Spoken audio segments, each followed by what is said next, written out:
Mi nombre es Rachel Bittman, tengo 36 años, la fundadora de una organización sin fines de lucro que ayuda a estudiantes desfavorecidos a acceder a educación STEM. No uso tacones de diseñador ni aparezco en el brunch en un Tesla, que es probablemente la razón por la que mi madrastra, Verónica, siempre me miró como si fuera un caso de caridad vergonzoso. La mañana de la lectura del testamento de mi padre, me senté sola en la sala de espera revestida de cuero de Kravis and Associates, revisando mis correos electrónicos. Frente a mí, Verónica se rió un poco demasiado fuerte mientras deslizaba su teléfono, flanqueada por sus dos hijos adultos, Zane y Marley, quienes ya fantaseaban con cómo gastarían el dinero de mi padre.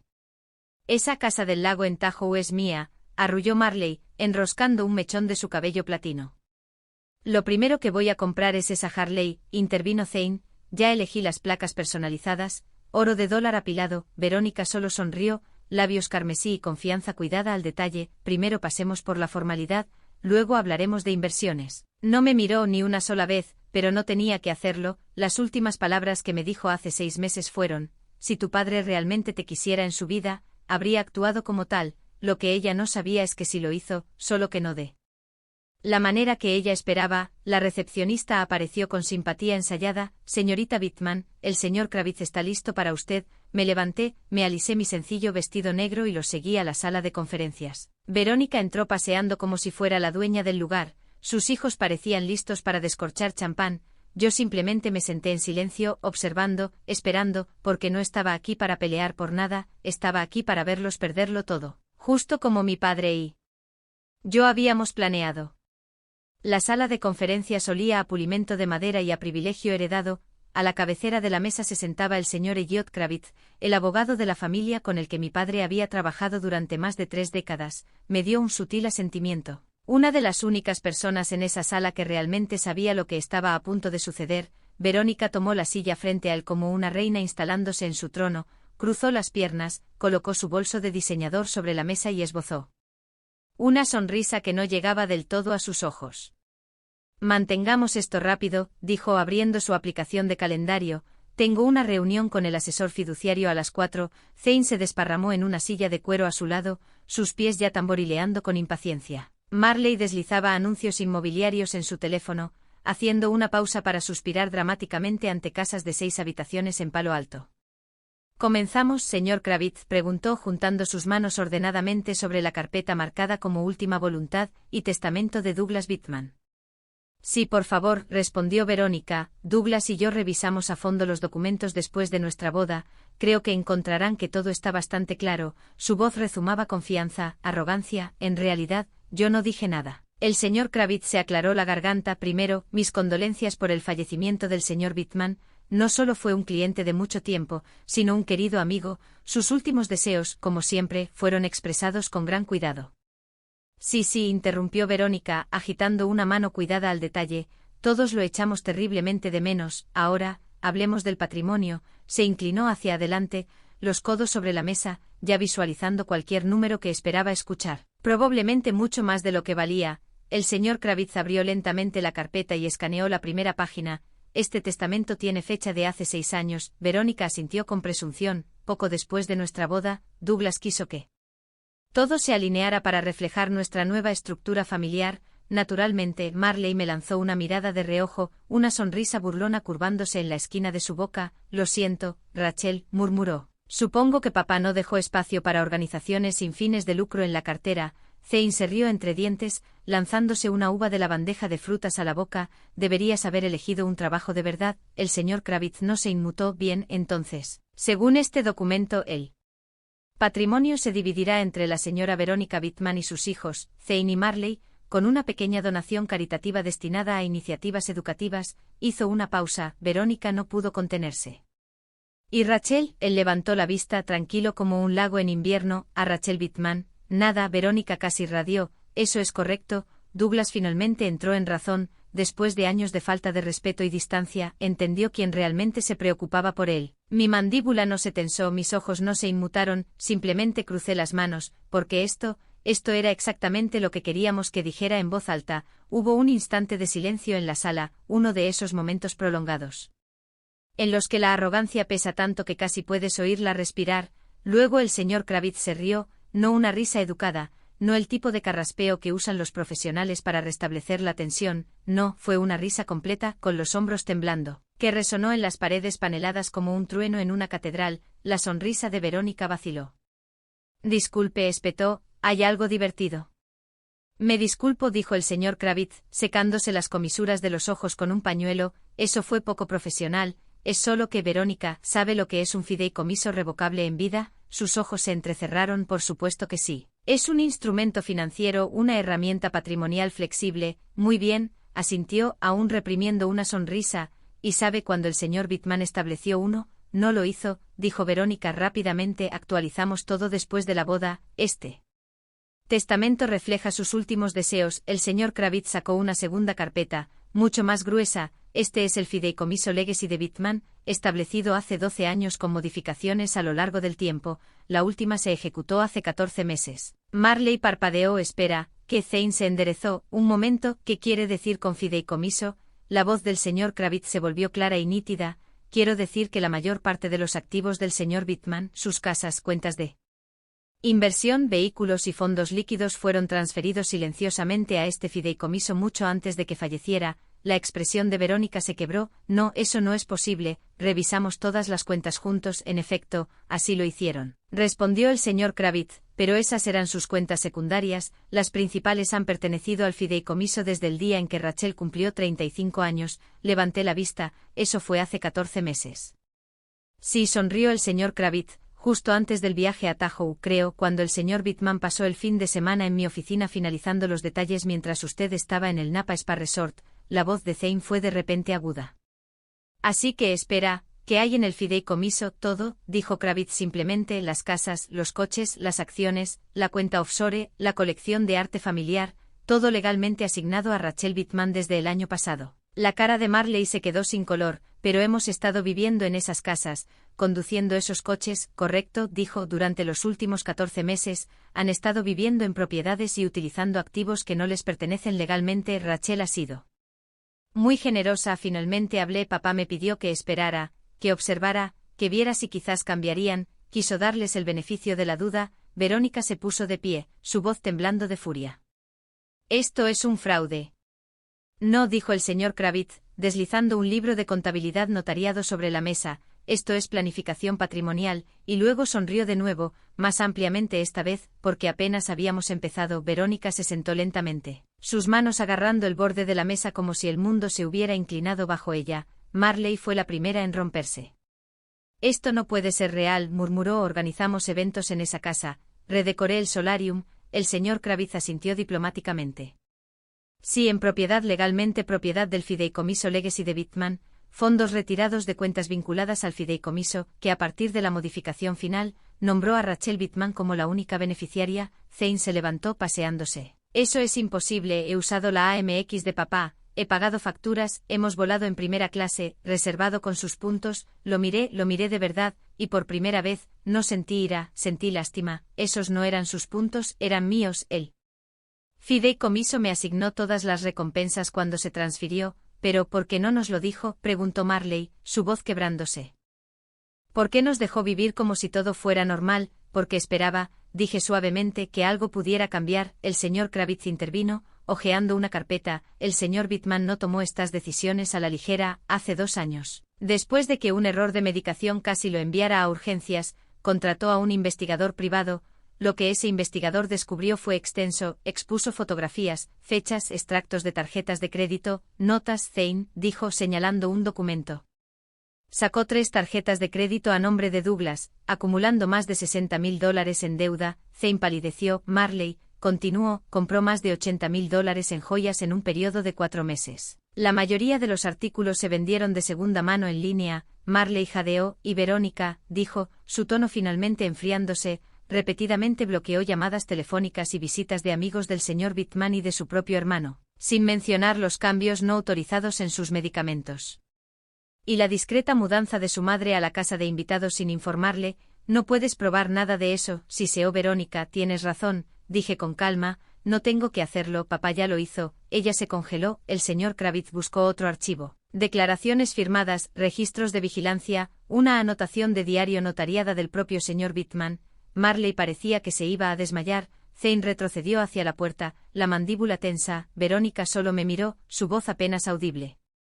«¿Tú preparaste esto?» «No», dije. «Papá lo hizo, yo simplemente no lo detuve». El señor Kravitz cerró la carpeta con determinación. «Y ahora es hora de leer la carta». El señor Kravitz deslizó un sobre color crema sobre la mesa hacia mí. Mi nombre estaba escrito con la letra de mi padre, deliberada, firme e inconfundiblemente suya. Pidió que leyera esto en voz alta, dijo el señor Kravitz en voz baja. Asentí y respiré lentamente, mis manos no temblaron, desdoblé la carta. Inhalé el leve aroma a cedro que siempre flotaba en el estudio de mi padre y comencé a leer. Mi queridísima Rachel, si estás leyendo esto, entonces todo salió exactamente como esperábamos. Primero, lo siento por los meses que pasé fingiendo alejarte. Por dejar que Verónica creyera que había ganado, tú y yo sabíamos que algo andaba mal. Solo necesitaba tiempo y espacio para demostrarlo. Cuando me volví a casar tan rápido después de que tu madre falleciera, tenías razón en ser cautelosa. Pero estaba cansado. Rachel, cansado y solo y enfrentando algo que aún no le había dicho a nadie.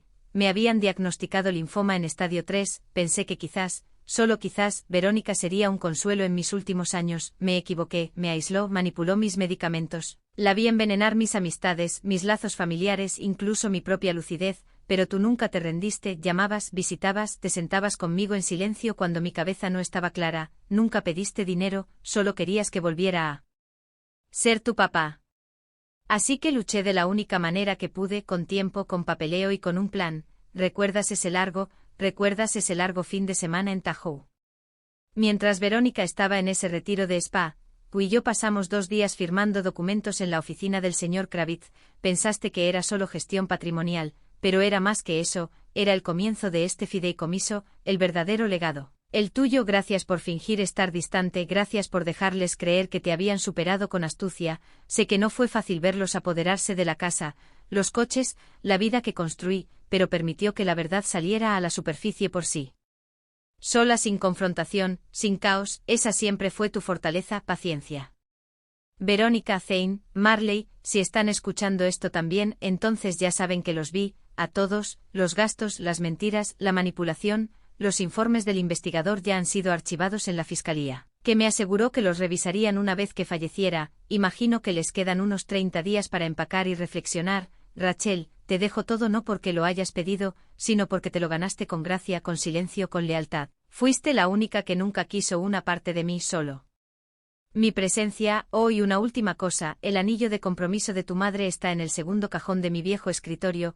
Lo he mantenido escondido desde el día en que Verónica comenzó a mirarlo como un halcón. Ahora es tuyo, como ella siempre quiso. Cuídate. Mi niña, cuida el legado, y nunca dudes que fuiste mi mejor decisión en esta vida. Todo mi amor, papá.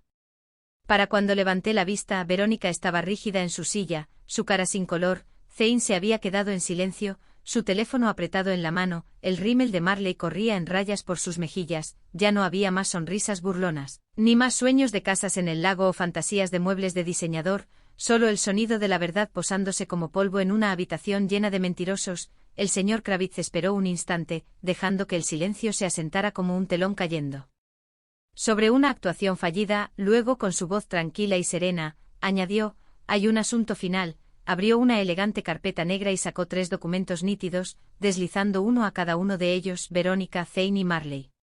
Avisos de desalojo, dijo llanamente con efecto inmediato. Tienen 30 días para desocupar todas las propiedades propiedad del fideicomiso Legacy de Bitman.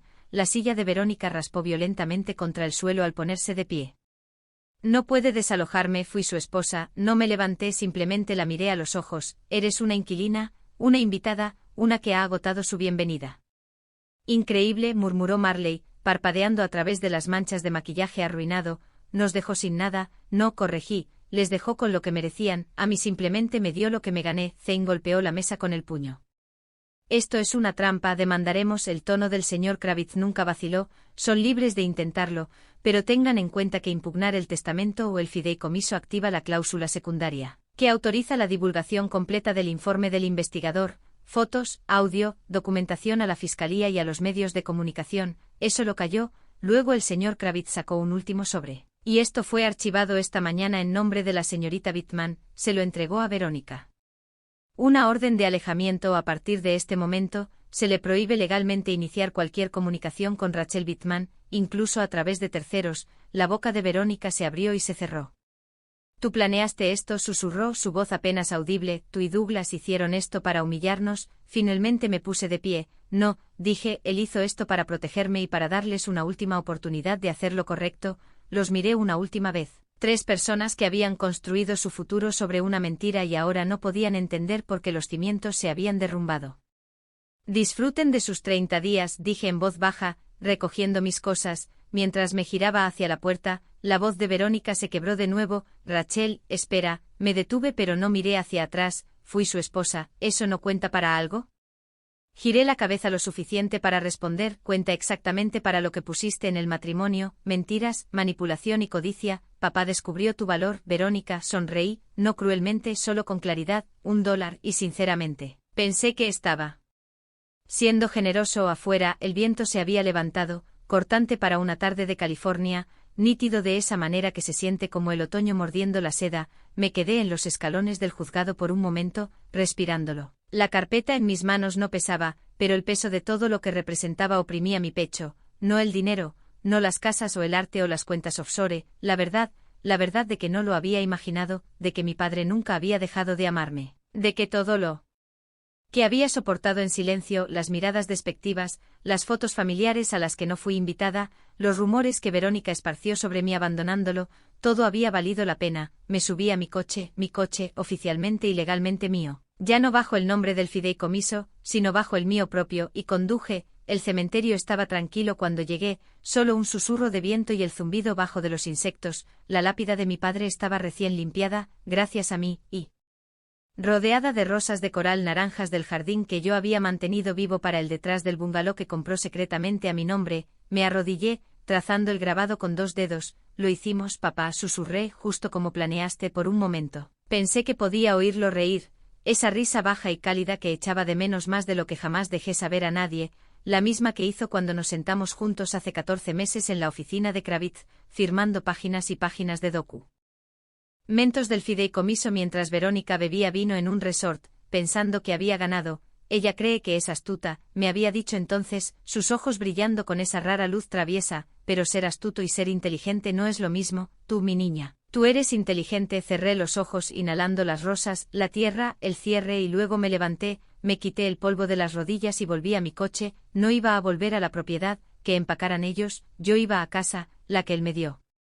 Antes de que el mundo se diera cuenta de que yo ya tenía todo lo que necesitaba. La pequeña casa en Maraga Lane se encontraba en la cima de una tranquila colina envuelta en hiedra y luz matutina. Mi padre la compró en secreto hace 2 años a mi nombre. Sin preguntas la llamó Plan B en sus correos electrónicos, como si ya supiera que el plan A colapsaría bajo el peso de la codicia. Me mudé sin alardes, dejé que el mundo creyera que estaba luchando, sobreviviendo con mi trabajo en la organización sin fines de lucro mientras la familia de Verónica se cubría de cachemira y caminaba por suelos de mármol que nunca se ganaron. Esperé, observé y escuché. Ahora, por primera vez en años, crucé la puerta principal y no sentí que me estuviera escondiendo. Esto no era venganza, no, realmente era revelación. Mi padre no solo me dejó dinero, me dejó su mente, su fe y su capacidad para pensar 12 pasos por delante. Sabía cómo probar el carácter de las personas sin levantar la voz. Solía pensar que eso lo hacía frío, ahora me doy cuenta de que lo hizo sabio. Entré a la cocina y abrí el cajón que había mencionado en su carta, el segundo a la izquierda. Ahí estaba, el anillo de compromiso de mi madre, simple talla esmeralda, aún radiante. Lo sostuve por un momento antes de ponérmelo, no porque necesitara un símbolo, sino porque quería recordarla a ella y a él, y la forma en que ambos creyeron que yo valía más de lo que el mundo veía. Afuera, el viento volvió a agitarse, miré por la ventana hacia las colinas y sonreí. Verónica pensó que había heredado una fortuna, pero lo que yo heredé fue mucho mayor: legado, lucidez y libertad. Nunca lo vieron venir porque la gente astuta rara vez lo hace.